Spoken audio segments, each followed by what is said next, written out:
Quran also has left hints for us, sort of keys with which we can open up these locks. But if we understand, then we'll find them. There is one small surah at the end of the Holy Quran, which speaks of this phenomenon of something which will be hell for the hearts. So this can be translated in two different ways. If you translate it literally, then it is a grand prophecy for the creation of atomic bomb. If you translate it spiritually, then it describes the spiritual hell. So now I recite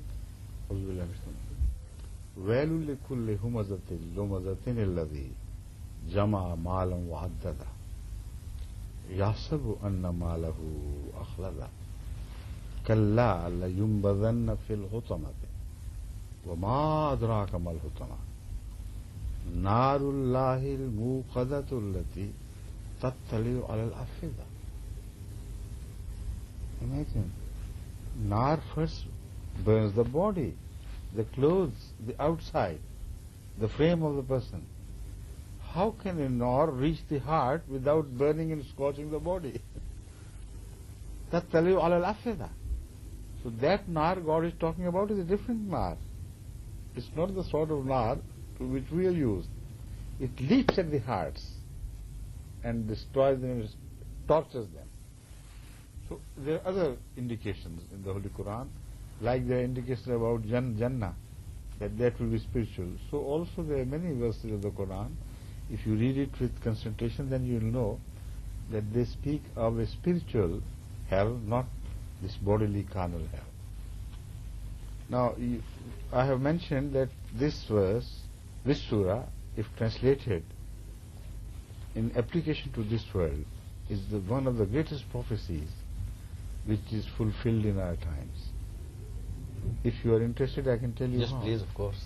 You see, the Holy Quran speaks of وَيْلٌ لِكُلِّ هُمَزَةٍ لُمَزَةٍ الَّذِي جَمَعَ مَالًا وَعَدَّدَهُ. Now, here it speaks of the great nations of the time, great powers, amassed wealth, immense wealth, and they have a quality of humazatil lumaza. They divide and rule. They let the other people fight with each other. They tell them one thing and tell the other another thing, and then they withdraw and create problems. And through these infights between the people of the third world and so on, they grow more powerful and they feed both, sell their arms and ammunition to both parties. So that is another way of amassing wealth. And you have noticed this, witnessed so many times here. Iran-Iraq war, who is the beneficiary? The rich countries. The oil was provided to them by Allah to provide them with a better way of life, for improving the quality of their life, their economy, their politics and everything about life. Now they use this oil to burn their own national interests. By selling it to the rich countries, the powerful countries, who convert the oil into firepower. And the firepower is used by these people against each other.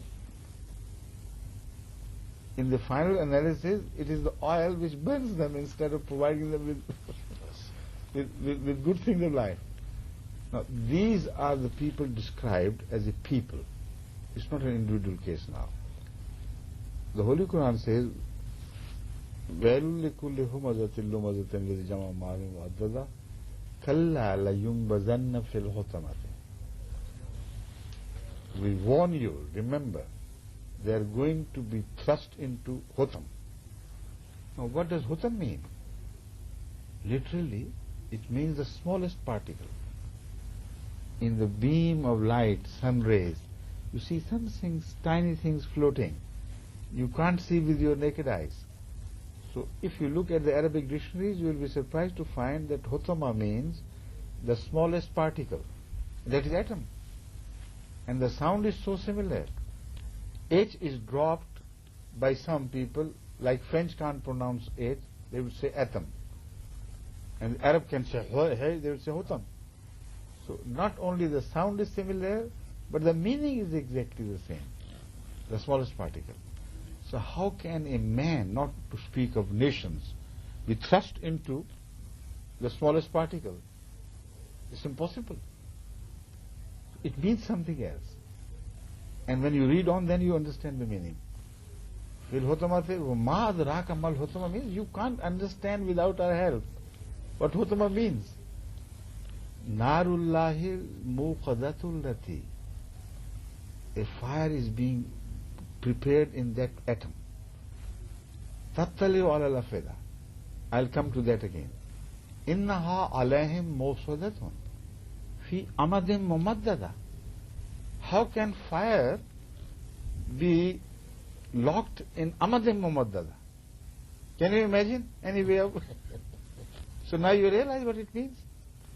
Now, if you know the atomic bombs the drawings of atomic bomb just before it explodes, all the mass, radioactive mass, turns into a sort of amad, and it's extended, and it pulsates, and it's like extended amad, and then it bursts.